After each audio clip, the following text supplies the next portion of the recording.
I decided that I'm going to try and do some episodes in bed. I am still recovering. I'm halfway through recovery. I am doing much better, but unfortunately, I can't sit as long as I would like to, and I do need to take it easy. But I decided I'm going to try and bring Newsflash to you guys one way or another. So let's get into today's story. South Africa's president is crying about foreign bullying, while at home, his government treats minorities the way a high school bully treats the kid with glasses who brought lunch money. Lex Libertas just released a report saying if Ramaphosa wants to stop bullying, he should maybe start with the stuff happening under his own roof. Now, we have a petition because apparently the bullied have to beg the bully to stop bullying. Let's get into it.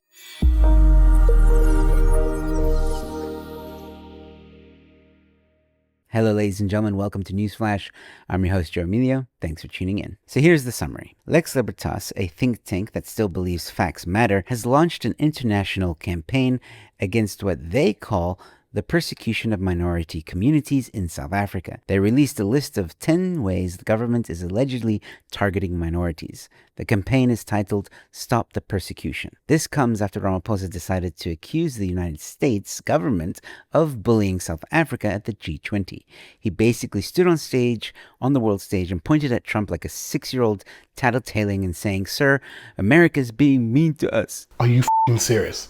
The White House raised legitimate concerns about political intimidation and human rights abuses, and our president's response was, well, the international version of, "You cannot bully me, I'm busy bullying other people." Lex Libertas is responding by saying, "Cool story, Cyril, but before you complain about the boogeyman overseas, maybe stop punching minority groups at home." They point to racist rhetoric, land seizures, race laws, scapegoating, farm attacks, blaming entire communities for everything wrong with the country, and then acting like the victim on CNN. As usual. This is the government equivalent of that guy who steals your phone, runs to the police station, and says, "Officer, this person wants to steal my phone. Keep him away from me." Let's unpack this. Number one, violent rhetoric. Julius Malema says he wants to slit the throat of whiteness. Ramaphosa responds like a dad who caught his kid eating chocolate right before dinner. "Oh, buddy, you naughty little freedom fighter, you. Come back to the ANC. You still love us deep down." Apparently, threatening to slice minorities is just misunderstood affection. Second, South Africa has more than 140 race-based laws. That is 140 laws that sound like they were drafted by a racist robot working overtime. They are called empowerment laws, but do not empower anyone except the politically connected. Imagine having the world record for racial legislation and then screaming in public that someone else is discriminating against you. Bitch, please. Third, confiscating private property to create the Garden of Eden. Yes, Ramaphosa promised a paradise by taking land without compensation. So far, the only thing that is growing is unemployment and illegal invasions. Eden is not coming. We're getting the biblical plagues instead, minus the frogs, unless you count certain politicians. Fourth, farm murders. They are brutal, they are often racial, and some politicians, literally, blame the victims. That is like saying if you did not want to get mugged, you shouldn't have brought money to the ATM. I think my brain just committed suicide. I mean, do these people hear themselves? Or is their conscience permanently buffering like ESCOM Stage 12 internet?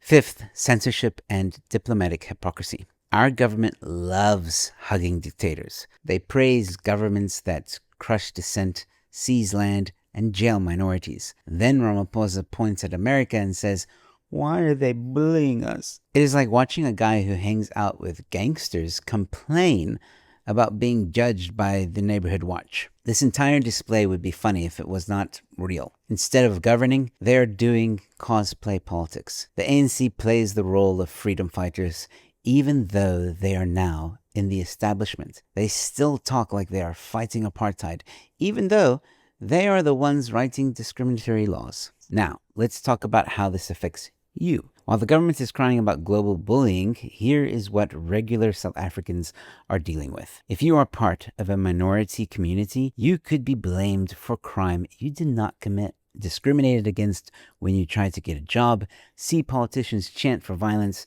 be denied language rights, get your property seized legally or illegally, and then be told it's your fault for existing, because apparently that is what democracy means now. On the other side, if you are not a minority, you are also hit, because all this nonsense distracts from the real issues. Instead of creating jobs, fixing crime, building infrastructure, increasing safety, or stopping corruption, politicians are playing the blame game. They are not fixing the country. They are busy auditioning for the role of victim in a global soap opera. So nobody wins except the elites. They get to cry overseas while bullying at home. They weaponize race to stay in power, while ordinary South Africans, black and whites, struggle to survive a collapsing state. The government is not protecting the majority or the minority. They are protecting themselves. So here's my final take. South Africa is not a single tribe. It is not a political gang.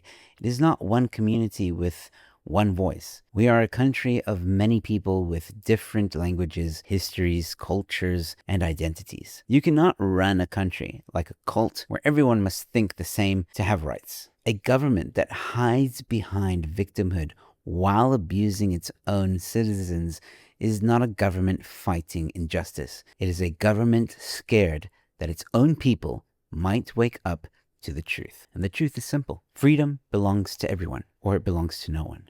If minority rights are expendable, then your rights are temporary. Once you allow discriminatory or discrimination against one group, no group is safe. South Africa needs decentralization, real community power, and protection of individual rights. Not a presidency playing victim on television while acting like the bully in the schoolyard. Leadership is not crying on the world stage. Leadership is stopping the injustice happening in your own house. If you agree with Lex Libertas, then go to their campaign, linked in the description below, and sign the petition. And don't forget, if you want to help me uncover the truth behind land grabs in South Africa, please head on over to that Becca Buddy campaign linked in the description and pinned comment. If 4,000 people donated 50 Rand, we would hit our goal, and Stolen Ground 2 and 3 can begin. If you prefer to donate via EFT, those details are also in the description below. You can find out more details on stolenground.co.za. Don't forget to comment below and let me know what you think about all this. Do you agree with Lex Libertas?